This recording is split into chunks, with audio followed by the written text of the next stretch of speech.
I was a man, and I'm not a man, but if I was a man, I wouldn't hire a woman. I wouldn't do it. And I say it all the time, and I say that, and that is something that women need to consider when they're talking about this stuff. When you are saying that a man complimenting you and saying, I really like your outfit today, is a form of sexism. What is if you're a man, why hire a woman, right? So you fought all this time to be able to get into the workforce, only to say these are going to be the rules. You know, if you say anything, even if you compliment me, if you look at me, anything, I'm going to have a reason to fight you. And by the way, you're going to want to settle and pay me, because even just the stain of an accusation is enough to ruin men. So if you're a guy, right, in this society, in this Me Too environment, in this litigation-rich environment of misogyny and sexism and all of these claims, what is the value add? What's the risk? You know, the benefit and the risk. I can't do the analysis. I used to work with all men, and people would always be like, oh, you must get hit on all the time if you work with all men. But what I had to explain was that actually in settings where it's like 70% men, 30% women, the women get hit on all the time. But in this case, I was literally the only woman on a 20-person team. And in those cases, the men just act like there are no women there and they ignore you. At least that's what I told myself. There's this guy at my work, right? And when I first started, he was so nice. Literally was like, hey, like, whatever. How's your day? He wasn't like exactly like that, but like, whatever.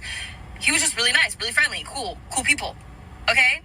He told another coworker, oh my God, I like her. Like, tell her and then let me know how she's feeling. She told me. I said, man's is not my type. I come into work the next day. I'm thinking everything's fine, everything's cool, everything's great. Literally, man's ignores my presence. I'm not even there. I'm air. I'm like a ghost.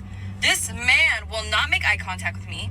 He will not acknowledge my presence. A paper came out recently that looked at the impact of the Me Too movement on academia, and it actually shows that post-Me Too, women's productivity fell largely due to fewer collaborations with male researchers. The paper shows that this drop is most pronounced at universities where the perceived risk of harassment accusations is highest. So the actual findings comparing research before and after the movement are right here. And as you can see, after the Me Too movement, collaborations with male researchers inside the same institution fell to close to zero. The author points out that men feel like if they accidentally say the wrong thing, they could be canceled or fired. She also notes that institutions that have clear policies on harassment help reduce this perceived risk. And this isn't just in academia. The paper also cites a 2018 study which showed that 60% of male managers are uncomfortable participating in common activities with women due to the same concerns. And a curious finding of the study was that men make up for the loss in this collaboration by just collaborating more with other men, whereas women don't make up for it at all. The author concludes her findings by saying that Me Too was important for raising awareness, but it's also increasingly important for institutions to have really clear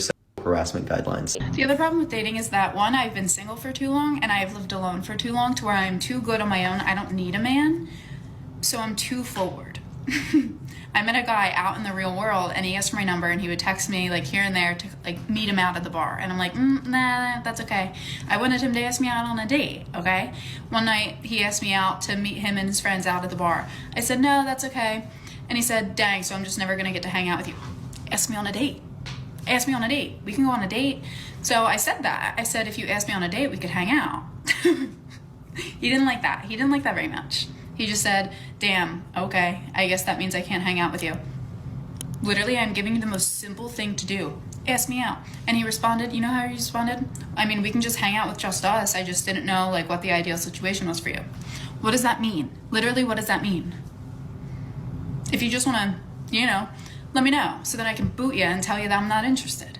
But men just like aren't men. Men aren't the same anymore, and I don't feel like dealing with it because I don't need to. I just want to know if other people feels the same way. That I just had a date. It went great. But sometimes after a date, I just feel incredibly sad, even if everything went well. And I don't know why. And I'm acting like a crazy person, and I couldn't control. Probably missing an old dude. I just feel this like feeling of sadness, alpha widow, emptiness, and like abandonment. I don't know. And literally the date was fine. Everything was fine. And I don't know why I'm feeling this way. Like, do you feel this way? And like, every part of me just wanna like block him, self-sabotage, and just never talk to him again so that like I just disappear. So I will screw it up. Like, I just want to end everything now.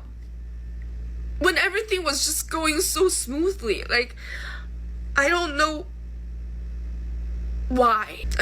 Maybe I'm just too broken to have like a normal relationship. Like it gets so exhausting to overthink everything because you pick up on every little details and vibes, and it's just exhausting to be dating. Even if, and it's not about other people, it's about me. Even if the most perfect guy shows up in my life, I don't think I can right now. So yeah.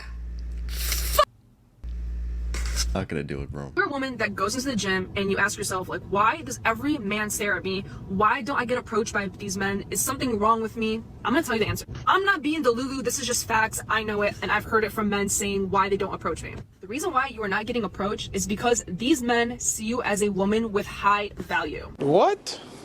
A lot of men just want to have fun, so they go and push themselves on women that they think don't have high value. This is the truth. Like, I'm trying to be kind, but that is the truth. If you are not getting approached in a place where everyone's breaking their necks to stare at you, they know that if they approach you, you will hurt their ego. Meeting with a group of guys several years ago about never being alone with another woman, and this one guy said, hey bro, in my job, and I know a lot of you guys are thinking the same thing, hey bro, in my job I have to be alone with women. I'm like, no bro, you don't. This guy 6 months later confessed to having an affair with this woman the entire time he was telling us he had no. I have a team of people. Everybody who works for me right now are men. I've noticed if I hire someone and they're female, I have to be careful about how I talk to them, even giving criticism. And maybe it's me, but I feel like I have to be a little bit nicer, a little bit more gentler. Whereas with a dude, I can be like, can you just not do this again? And they're like, yeah, no problem, won't do it again. But if it's female, I'm like, okay, you did like this a little bit wrong. Here's how to do it a little bit better. Overall, you're doing a great job. Everything's fine. Please don't be upset. Yeah. Since the Me Too movement, I would never recommend any man to be speaking to any one of his colleagues because it comes at a huge risk. If she likes your advances, it's going to be all fun and games. If she doesn't, she's going to be at Karen and HR in the morning, and you're losing your job. But they're telling you about workplace misconduct and inappropriate behavior and stuff like that because it's been changed so far, and men have to protect themselves. And you know, I think. But isn't that hypocrisy? Why is it that if a woman fancies you, your advances are okay? Yeah. But if she doesn't fancy you, it's because, then it's deemed as something that is negative. It's because. Does that mean that we've forgotten how to have discernment as women? Yes, because what's happened now is, like what Pearl said, is like someone is going to say to you that was wrong. Did you know 60% of male managers say they are uncomfortable working alone with a woman out of fear of complaints of sexual harassment? Women in the workplace. Men. Do not avoid working with women because you're afraid of sexual harassment complaints. That is gender discrimination. To avoid sexual harassment complaints, do not sexually harass people. Period. I just wasn't expecting guys to still be so immature in their 30s or be so scared of commitment. But when you're 34, when you're 35, and you're still like, yeah, I don't know what I want, I'm like, dude, you're like old. I just prefer girls in literally every possible way of speaking. And like, what does if that I even could mean? go through life without interacting with men, that sounds like paradise. I just walked by a construction site and nobody tried to holler at me. Did I lose it?